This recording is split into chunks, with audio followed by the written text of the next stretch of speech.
Hello and welcome. I'm JD, and today we're going to have a look at one of the starter fleets from the Outlying Systems Protectorate, being the Azurite Squadron. So this starter fleet is effectively characterized for long-range engagements, and it centers around the Rosol being an Ocello class command cruiser, and the Abject Terror being a bulk freighter class line ship, with a support ship being a tugboat. So we're just going to go through all the different ships, have a few comparisons around them, and how you may potentially want to use them. So the Rose Soul is primarily equipped with 450mm cannons from the Mark 66 and mounted on the 3 forward-facing turret. This ship is effective at bow tanking. With its turret setup, it is a little bit more maneuverable in comparison to the Abject Terror, which has fixed mounts on its side, and we'll get to that. So this ship here will be able to respond and move around the Abject Terror, being able to support from various different angles whilst that ship moves into position. It's protected in terms of point defense by 2 Sarisses. The 15mm sandshot round shoots out to 8,000 meters. So by far one of the longest types of point defense in the game. And it now shoots with a recycle time of 0.33 seconds and an autoloader capacity of 3. So between the two of them, they'll be able to select various targets, engage with 6 shots, reload and re-engage. It's also equipped with 2 P60 Grazer PDT turrets, and these are laser turrets in the similar vein of an Aurora. They do have a integrated fire control radar, which is electro-optical, so it'll be able to get that accuracy, or a very high degree of accuracy, and it'll put out 2 seconds of burst damage, and then it'll need to cool down for a full 5 seconds. So it should be able to damage a lot of the high strength or high HP missiles that are thrown its way. However, it does have that drawback of then needing a full 5 seconds to effectively reload or rearm, whereas something such as the Aurora would be able to switch targets immediately, engaging where it needs to before it enters its cooldown phase. So an Aurora could engage multiple targets in sequence. In addition, the Rosol also has what is all the EWA components for this fleet. So it has an interruption jammer and a Lyrebird jammer. So the interruption jammer you'd be familiar with. It has a 360-degree communications bubble, which will scramble any communications-based missiles out to a range of 4,000 meters. And the Lyrebird will do the same thing, but now with radar. So if you activate both, you're going to have both a comms and a radar bubble out to 4,000 meters, effectively being able to protect your ships from the majority of missiles that are equipped with those types of seeker heads.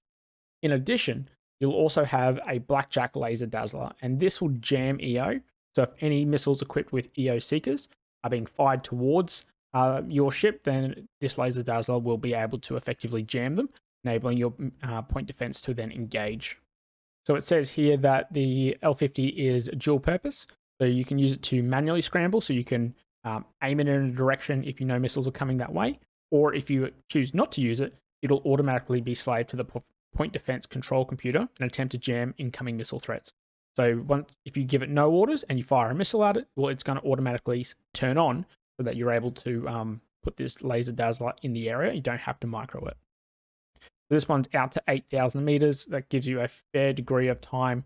And what's the time on this? And 90 seconds. So 8,000 meters and 90 seconds is more than enough time. Your Sarisses will be able to engage them, or your other point defense when you get in close. Coming down to compartments, reinforced magazines, all fairly stock standard. It doesn't have a huge amount of ammunition, only 575, so pick your targets carefully, particularly with the HE components. AP may over-penetrate on some of these smaller ships. However, with 450s, you're generally aiming for the Alliance larger vessels, those light cruisers, heavy cruisers, battleships. Otherwise, if you can always shoot at destroyers, but you may be less likely to engage frigates and corvettes if they are at distance and moving at speed. With 2 reinforced command centers, you'll have one at the top and one at the bottom.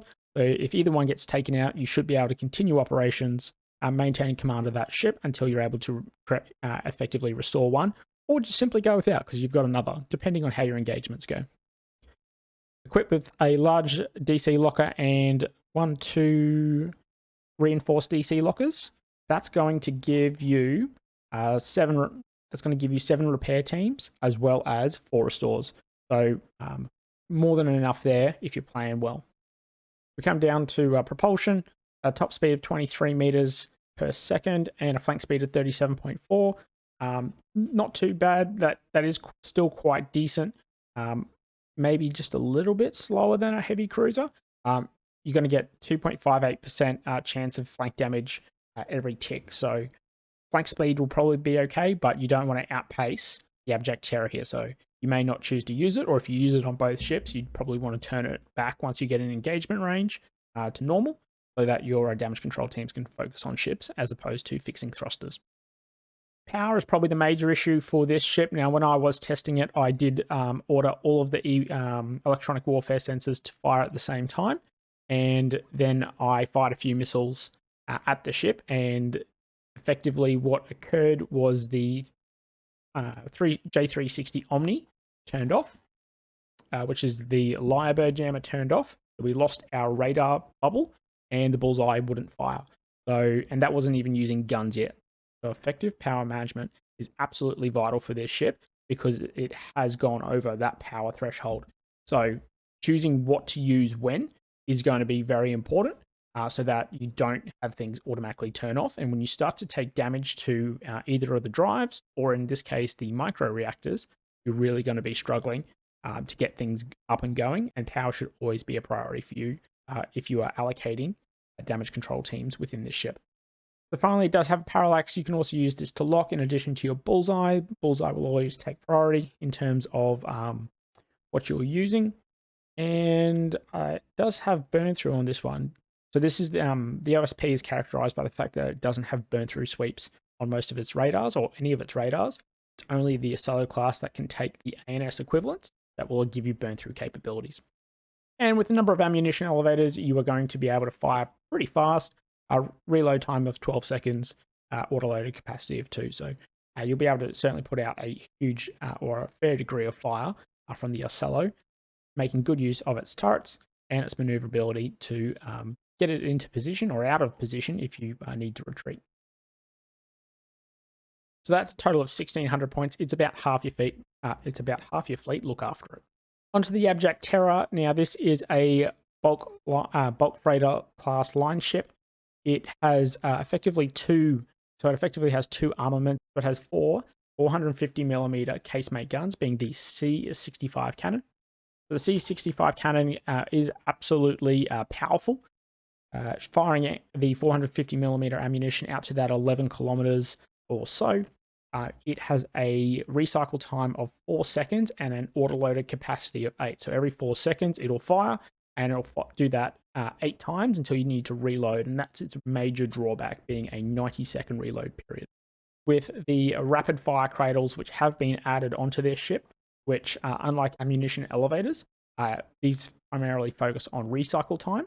We're able to get the C65s down to a recycle time of 1.36 seconds. So every 1.36 seconds, you are now firing 450mm, and we'll give a demonstration of this later. It is absolutely disgusting how quickly this can fire. However, you do become vulnerable after that time. So if you're in the Alliance and you can weather this first volley, you then have a chance to strike back. If you are the Abject Terror and you are playing this fleet, then you need to make sure that you're picking your right targets so that you do get the maximum effect of the C65 cannons before you go into that recycle phase. And you're likely then going to want to move behind cover or do something else in order to fill that 90 seconds before you're ready to go again. On the other side, we have 4 250mm C53 cannons. Now, like the 450mm cannons, these are also quite lethal. I think it's out to about 8 kilometers that you can fire 250mm shells. Let me just have a quick look. Yep, I can still remember it's 8,000 meters. So the 250mm C53 has a recycle time of 2 seconds and then a auto-loaded capacity of 15. So when you fire a complete broadside, you'll be firing 60 shots of 250mm ammunition. And then a shorter reload time of 70 seconds. Now, the casemates are limited in one particular thing, and that is their elevation and their traverse range. Very, very narrow, as is their limits. You're not really going to be able to swing them around like turrets. Puts you in a fixed arc, and you need to bring the ship onto target in order to have the C53s and the C65s onto target. So with our buffs from the cradles, We come down, there's the 4 C-53s. They have a recycle time of 0.68 seconds. So 60 shots within not a long time. Probably, if I was to do some quick maths off the top of my head, you're probably looking at 12 to 13 seconds, I think. So one thing that you do want to be doing is firing this in coordination with the Ocello. So if the Ocello is marking a target with its bullseye, then you want to be firing on that target for absolute lethality. Now, in terms of point defense, you've got, what's this? 1, 2, 3, 4 P11 Pavis point defense turrets. And these are effectively double defenders firing a rate of 4,800 rounds per minute. And then just dotted around the ship, you can see we've got one on the front, one under the nose, one at the bottom, and one at the top. So you're fairly covered in terms of the approach.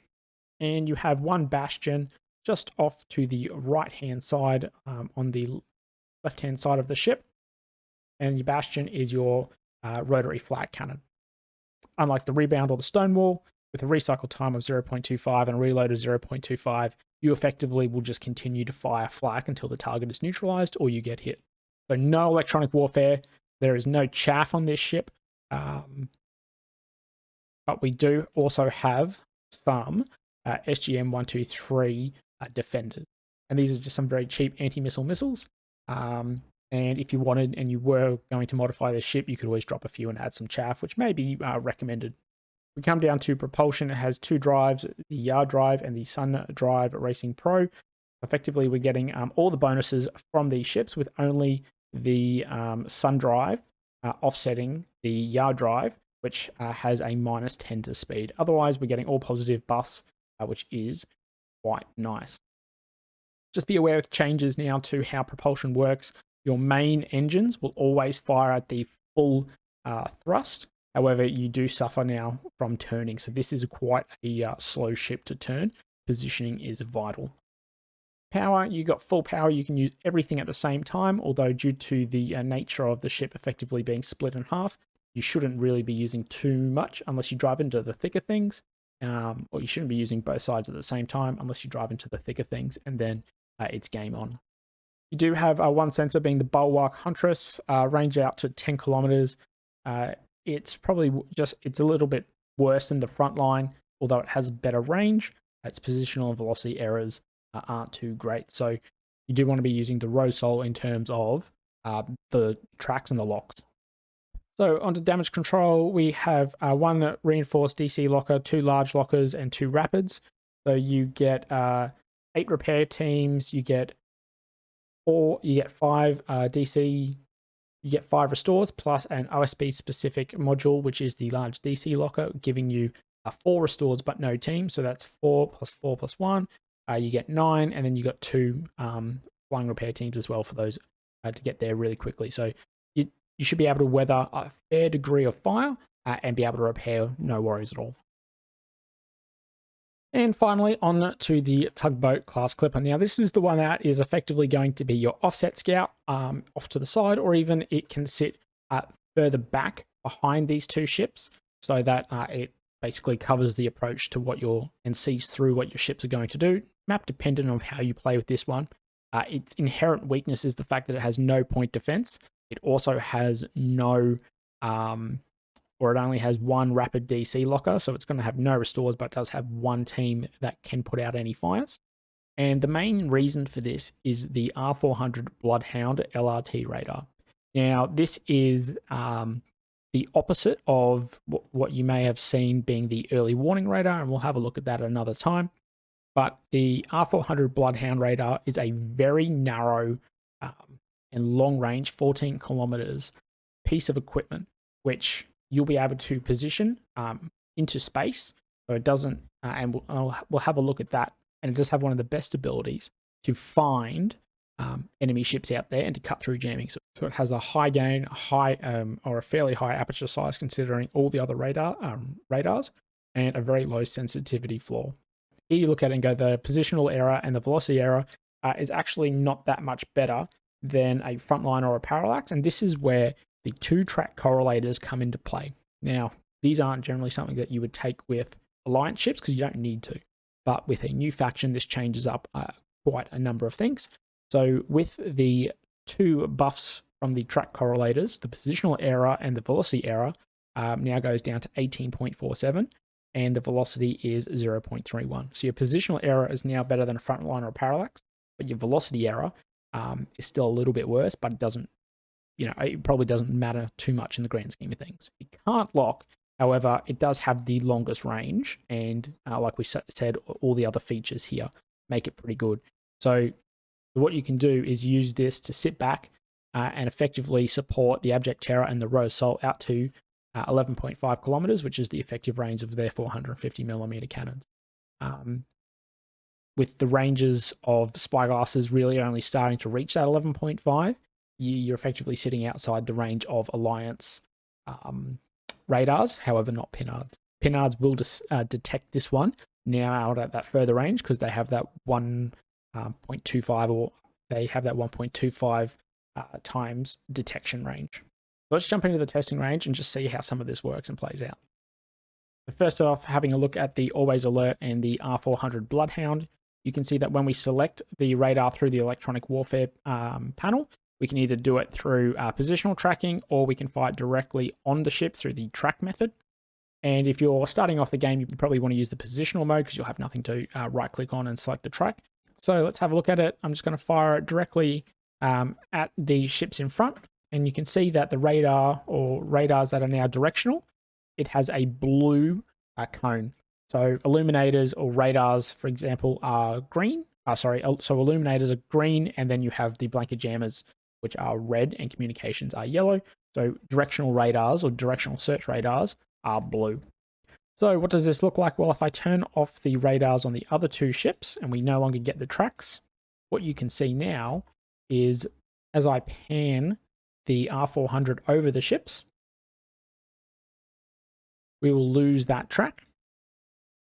And if I go back the other way, you can see that we find them. Now, as we find a ship, we can right click on it and we'll have our radar positioned directly over that ship. In this case, it is being the Corvette. And if I was to move this ship now, it's going to maintain that track and use its thrusters on the side in order to get it into position. So we're holding fairly close onto that. You can see that out to that 5 kilometer range, it's not too bad in terms of width. You're able to get quite a few ships. There's 4 ships in there, and it just dips in and out. So when you use it, look for corridors that you think the enemy will advance through, play it around, try and find where that ship is, and when you find the ship, right click and establish that track. Now, we talked about in terms of jamming, I've turned the radar on for the Abject Terror, but left it off for the Rose. So if we use the Corvette here and we do some blanket jamming, so now we can see that the Abject Terror isn't able to find and see through all the other ships because its radar is being jammed. It does have the line of bearing from the strobes for the jammers saying it's roughly somewhere in the front. However, you can't see these ships. You can see them because I've turned on cheats to be able to see where these ships are during the test mode. However, this ship in a game would not be able to see it. So what do? Well, we can use our R400 Bloodhound to find them. So there's the jamming, and when we turn this on, we're able to cut through all the jamming and find out exactly where that ship is. So you can use this in conjunction with the strobe to sort of roughly pinpoint where the jamming is coming from, which is fairly accurate. That's the ship there, which is doing it. That's the ship there that's doing the jamming, and that's the ship that is detecting the jamming. So it is fairly spot on. And then you can do a bit of a eyeball, knowing that jamming in the center, and find out where you should be pointing this Bloodhound track. You can see here that the Bloodhound LRT radar doesn't actually have a cooldown time. So this has 100% uptime. As long as you have the power, this is going to be able to do the searching for you. So if we now have a look at the Ocello command cruiser, you can see if I turn on all my jammers, there is both the yellow and the red jammers. You can see the red just below there. So that's how wide my communications bubble is. it is quite far, 4 kilometers. So you're able to keep your ships close, but not too close to each other. If you're sitting out sort of at that 1.5, 2 kilometers away from your bulk freighter, then you're going to be well within and covered. However, you can potentially want to keep them closer just for the point defense coverage. So we've all seen 450 millimeters fire. I'll just do a quick test shot so you see that for a bit of a reference. So that's the 450 millimeters firing. They are cycling through. And so let's now have a look at what the abject terror can do. So just so that you can see how slowly it turns, I'm going to turn this ship around now. I'm not going to sit here and sort of count how long it takes. I reckon this probably takes about 30 seconds to turn. Just have a look at that glacial pace at which it does move. All right, well, I've used time cheats to actually finish turning this around because it was taking forever. And we're going to do a broadside with the C-65 cannons at a destroyer.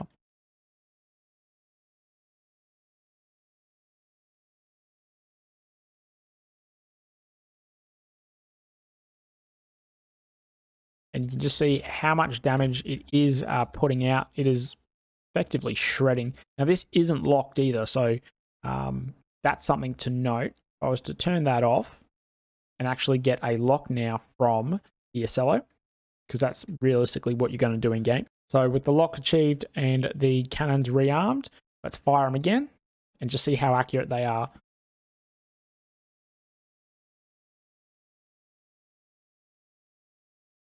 Now, in this case, you're getting most of them starting to hit. I think most are probably getting about anywhere between 2, maybe 3 from each one going through that ship. And so that's going to damage it pretty well. That is firing AP, so there's probably a little bit more penetration going on. But if you got something on the side, that would probably do a little bit more damage. Now, one thing that you can do is while you're waiting for this reload time, once you finish firing, you can do a bit of a roll. So we're going to roll down so that we bring our 250 millimeters onto target, and we'll do the same thing. All right, so I had a bit of difficulty rolling there because I forgot which way was up in space. So what we'll do now is we'll change the lock to a different keystone, and we'll fire all of the 250 millimeters, but in this case, we're going to fire HE.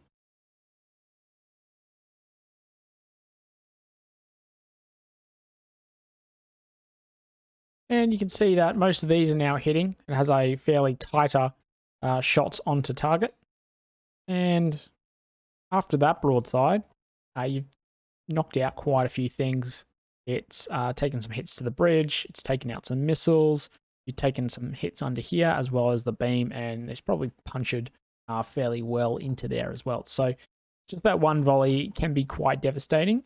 And it'll be really interesting to see, once I can actually access the DC board, because of the limitations of testing, how much damage would actually be into the internals of that ship. But you can see how much it can put out. And then when you're finished, you can simply just roll back over and access your 450 millimeters and do it again. Except I've still got the firing order on there, so you can't. All right, so this took me a little bit longer than I probably wanted in terms of length, but hopefully you found it informative. And I do plan to do it for all the other OSP ships that are out there, and then have a playthrough for each of them, like we did with the ANS one. Game releases tomorrow or in a couple hours when you see this. I hope you enjoy the update, and I'll probably see some of you in game. All right, thanks for watching and take care.